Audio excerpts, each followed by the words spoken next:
Janab Ishtaq Ahmad is a truly committed secularist who believes in the oneness of all world religions. He has traveled the length and breadth of India and also many countries overseas to establish interreligious and interfaith dialogue. Mr. Ahmad had the privilege of addressing over 200,000 people who had gathered for the inauguration of Dubai's first Hindu temple. His views on the importance of communal harmony and universal brotherhood are worth listening to.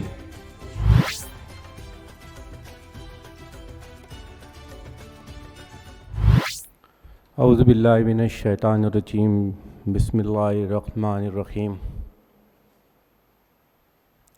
मैं हमेशा मेरे एक speech में कहता हूँ कि एक टोपी वाला यहाँ पे क्या कर रहा है करके, तो लोगों को एक हैरत पड़ती है। मैं सबसे पहले मुबारकबाद हमारे डॉक्टर विश्वनाथ कराड़ सर को देता हूँ जिन्होंने इस नाकारे को यहाँ बुलाया है। और वो सपना आज से 1400 साल पहले अल्लाह के रसूल मोहम्मद पैगंबर सल्लल्लाहु अलैहि वसल्लम ने मदीना बैठ के हिंदुस्तान की तरफ इशारा किए थे और कहा कि मुझे हिंदुस्तान की मिट्टी से शांति और अमन की खुशबू आ रही है। बस ज़्यादा नहीं, सिर्फ 4-5 इस देश के अंदर अगर विश्वनाथ कराड़ पैदा हो जाएंगे तो हिंदुस्तान की शायद काया पलट जाएंगी। इस देश को बहुत ज़रूरत है, ऐसे लोगों की बहुत ज़रूरत है। अभी तो हज़ारों किलोमीटर की आग लगी है।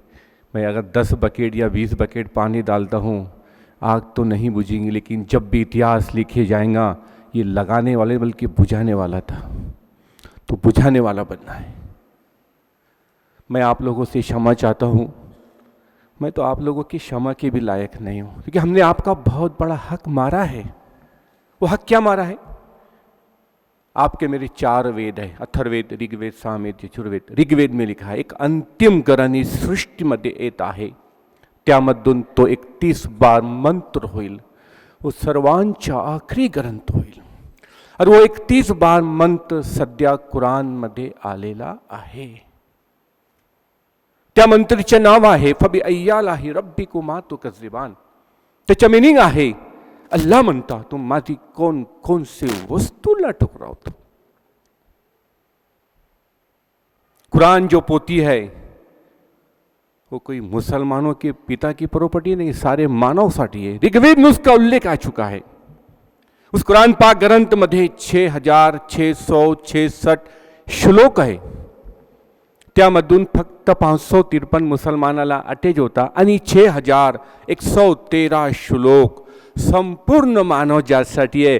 अल्लाह म्हणता, मालिक म्हणता, ऐ मानो तुम सर्व एक माता और एक पिताचे लेकरू आहो आणि तुमचे माता पिताचे नाम अरबी म्हणजे आदम आणि हव्वा म्हणता। त्यालाही संस्कृत मध्ये आदमला अदीम म्हणता और माँ हवा को हवेती म्हणता। तो ये धर्म कहां से आ गया? जब हमारी आपकी मेरी जमीन एक है, हमारा आपका सूरज एक है, हमारा चांद एक है, माँ के पेट में बनने की फैक्ट्री एक है, ऑक्सीजन एक लेते हो। एक गांव के 2 पुलिस पटेल नहीं हो सकते, एक गांव के 2 सरपंच नहीं हो सकते, एक जिले के 2 कलेक्टर नहीं हो सकते, एक देश के 2 पंतप्रधान नहीं हो सकते। इसी प्रकार इस ब्रह्मांड को भी चलाने वाला एक से ज्यादा मालिक नहीं, वो एक है आपका मेरा। अभी यहाँ पे 1 से 2 से 3 समाज के लोग खड़े, आप और मैं जो ऑक्सीजन ले रहे, अगर ये मुसलमान के मालिक के तो फिर आप क्यों ले रहे हो? और आपके मालिक के तो फिर मैं क्यों ले रहा हूं? निसर इस चीज को पुकार के कहता है कि एक सृष्टि का चलाने वाला है, वरना फिर तो भगवानों में वाद शुरू हो जाएंगे। आपका मालिक बोलेगा 6 महीने की रात और मेरा मालिक कहेगा 6 महीने का दिन।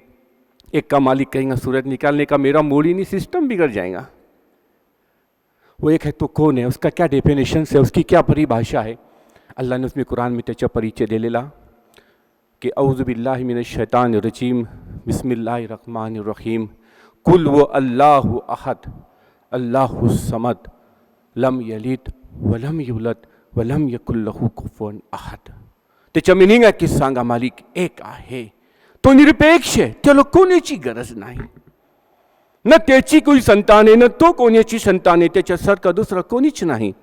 हे तुमचे आमच्या पालन करता जो पूरी सृष्टि का एक अकेला निर्माता है, वो आपका मेरा सबका. और यही संत महात्माओं का ऋषियों का पैगाम था. और आप पसायदान पढ़े तो सारी सृष्टि सामने आ जाती है. उसको सामने रखो और सूरह फातिहा सामने रखो, पूरे मैच हो जाते हैं. क्योंकि ये देश संत महात्मा ऋषि मुनि और अल्लाह वालों का देश है. ये मामूली देश नहीं है. क्योंकि हिंदुस्तान के अंदर दुनिया के पहले मनुष्य आदम अलैहिस्सलाम इस धरती पर ही अवतरित हुए हैं, सिंध के अंदर. तो अपने को तो गर्व होना चाहिए कि वो इस मिट्टी में पैदा हुए. बस अपनी मिट्टी का हक अदा करना है. थोड़ी मिट्टी को नज़र लग गई है, उसका हक अदा करना है आपको मेरे को. और जब जब भी इस दुनिया में अंधकार बढ़ा, अंधकार मिटाने के लिए मालिक ने अपने संत महात्मा ऋषियों को भेजे हैं. ऐसे आखिरी ऋषि मोहम्मद पैगंबर सल्लल्लाहु अलैहि वसल्लम है. जैसे आपके मेरे 4 वेद है, उसकी 18,000 व्याख्यान है. उसमें ग्रंथ है कल की अवतार. उसमें लिखा है कि विष्णु यश क्या एक बेटा पैदा होगा, उनका नाम कल की अवतार होगा. विष्णु यश का मीनिंग होता है मालिक की आज्ञा का पालन करने वाला. हम उसी को उर्दू में अब्दुल्ला कहते हैं. और अब्दुल्ला का भी अर्थ वही होता है मालिक की आज्ञा का पालन करने वाला. उनके मां का नाम सुमती होगा, जिसका मीनिंग शांतिपूर्वक या सुशीलता होता है. हम उन्हीं को उर्दू में आमेना कहते हैं. कुरान के अंदर आप सबको रहमतुल आलमीन कहा गया है, रहमतुल मुसलमान नहीं कहा गया है. कि सारी दुनिया के लिए रहमत बनाकर भेजे गए, कि मुसलमान के लिए नहीं गए. नमाज में हम पहला शब्द पढ़ते हैं अल्हम्दुलिल्लाहि रब्बिल आलमीन. अल्लाह कहता है कि मैं सृष्टि का पालने वाला हूं. अल्हम्दुलिल्लाह मुसलमान नहीं आया, अल्हम्दुलिल्लाहि रब्बिल आलमीन आया है. लेकिन हमने आपको बताया ही नहीं. इसके लिए मैं आप लोगों से माफी चाहता हूं. मालिक का परिचय हमने आपको नहीं दिया है. हम आपके बहुत बड़े गुनहगार हैं. बस नाकारा हमेशा 3 बातें सोचता है अपने आप को, जो मैं आपको शेयर करता हूं. कि नंबर 1, मालिक ने मुझे धरती पर क्यों भेजा, मैं हमेशा पूछता हूं अपने आप को. सेकंड नंबर, मेरे जीने का उद्देश्य क्या है, मी कशासाठी जगतो. आणि नंबर 3, माझ्या मृत्यूनंतर काय होईल. आदमी एक एक सेकंड मौत के करीब जा रहा है. एक वक्त आएगा कि इंसान को धरती को छोड़ के जाना पड़ेगा. ये निसर्ग की सत्य है. सबसे पहले वो मालिक ने आप पे मेरे पे उपकार किया कि वो मालिक ने मुझे आपको इंसान बनाकर भेजा. वो मालिक ने आपके मेरे आने से पहले अपने माँ की छाती में दूध की व्यवस्था किया. वो मालिक ने दुनिया में आने से पहले 2 आंखों में 3,50,000 क्या मेरे दिया. वो मालिक ने दुनिया में आने से पहले एक कान में 1,00,000 माइक दिया. दुनिया में आते पर वो मालिक एक इंसान को 3 सिलेंडर ऑक्सीजन के देता है. चांद, जमीन, सूरज, आसमान, दुनिया की सारी वनस्पति वो मालिक ने अपने इंसान के अपने बंदों की सेवा के लिए उतारा है. फिर इंसान कहाँ भटक रहा है, कहाँ भटक रहा है इंसान. मौत याद करना पुण्य है, मौत मांगना पाप है. तो हमेशा मौत को याद करो कि मुझे एक दिन मरना है, एक दिन धरती को छोड़ के जाना है. किसी का जवान बेटा भी मरे तो वो 10 दिन के ऊपर वो अपना गम को भुला देता है, क्योंकि वो एक गॉड गिफ्ट है कि वो उसका गम मिटते जाता है. लेकिन जो मैं कर्म कर रहा हूं वो मेरे कर्म ही मेरे साथ में जाए कि मैं कौन से कर्म कर रहा हूं. काबा टूट जाएगा तो बन जाएगा, लेकिन दिल टूटेगा तो नहीं बनेगा. सब कुछ करना, किसी का दिल मत तोड़ना. अल्लाह कुरान में कह रहे एक बार काबा टूट जाए तो उसे बना देगा अल्लाह, लेकिन किसी का दिल टूटेगा नहीं बन सकता है. क्योंकि मुसलमान का मीनिंग है मालिक की आज्ञा का पालन करने वाला. मैं किसी को गाली बक रहा हूं, अत्याचार कर रहा हूं, झूठ बोल रहा हूं, किसी का खून बहा रहा हूं, मैं मुसलमान नहीं हो सकता. क्योंकि मुसलमान धर्म का नाम नहीं, बल्कि मालिक की आज्ञा का पालन करने वाले को मुसलमान कहते हैं. अंतिम संदेष्टा मोहम्मद पैगंबर सल्लम कहते हैं कि तुम पेट भर खाना खा रहे और तुम्हारा पड़ोसी भूखा है तो तुम तो इंसानियत के नाम पर भी कलंक हो. तुम काय के मुसलमान हो सकते, काय का धर्म हो सकता है तुम्हारा. अंतिम संदेष्टा मोहम्मद पैगंबर सल्लम कहते हैं कि जिस देश में तुम रहते हो उस देश से तुम प्रेम नहीं कर सकते, तुम्हारा अधिकार नहीं कि तुम मुसलमान हो सकते. ये इस्लाम की परिभाषा है। क्योंकि इस्लाम जो शब्द है वो सलाम से बना, शांति और अमन का मार्ग बताने वाला। आप मुस्लिम कब्रस्तान में जाइए, जब बॉडी को कब्र में रखते हैं, एक ढांचा बनाते हैं 3x7 का, एक बीच में पेटी बनाते हैं, उसके अंदर बॉडी को रखते हैं, फिर साइड में पूरी पटलियाँ लगाते हैं, फिर एक गीली मिट्टी करके साइड से उसको लगाते हैं कि मरने के बाद में भी उस इंसान पे एक कंकर ना गिरे।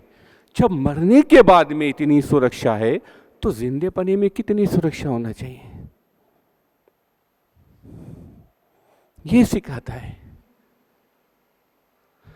लेकिन माफ़ करना, अगर एक झूठ को 100 बार बोली तो सच माने जाती है, बस चल रहा है। अल्लाह ताला हमारे डॉक्टर साहब को, उनकी उम्र को लंबी करे, कि अल्लाह उनको मेरी भी उम्र लग जाए, क्योंकि देश को ऐसे लोगों की बहुत ज़रूरत है। क्योंकि आज इस देश पुकार पुकार के कह रहा है कि मुझे शांति और अमन चाहिए, अशांति नहीं चाहिए। दिल में तड़प चाहिए कि ये हिंदू नहीं, ये मेरा है, ये मेरा भाई है, ये मुसलमान नहीं, ये मेरा भाई है, सारे मसले खत्म हो जाएंगे। ये तड़प रखो दिन के अंदर कि ये मेरा अपना है। क्योंकि धर्म तो जीवन व्यवस्था है, वो मालिक ने मुझे आपको भेजा है, वो इंसान बनाकर भेजा है। फिर आपस में क्यों लड़ रहे हो, एक आपस दूसरे को क्यों मार रहे हो? जब हम एक माँ बाप की संतान है, हमारा पैदा करने वाला एक है, हमारी जमीन एक है, हमारा सूरज एक है, हमारा चांद एक है, हम तो सब खूनी रिश्ते के भाई होंगे। ये नफरतों को मिटाना पड़ेगा। जब तक ये नफरत नहीं मिटेंगे, इस देश का विकास नहीं हो सकता। क्योंकि देश जिसको पुकार के कह रहा कि मुझे शांति और अमन की जरूरत है, क्योंकि ये देश संत महात्मा ऋषि अल्लाह मुना का देश है, ये मामूली देश नहीं है। मैं आपको लेखी में देता हूँ, वो दिन करीब जो लोग हिंदुस्तान के लिए अमन के लिए आएंगे, कि हमको हिंदुस्तान में ही अमन मिलता है, शांति मिलती है।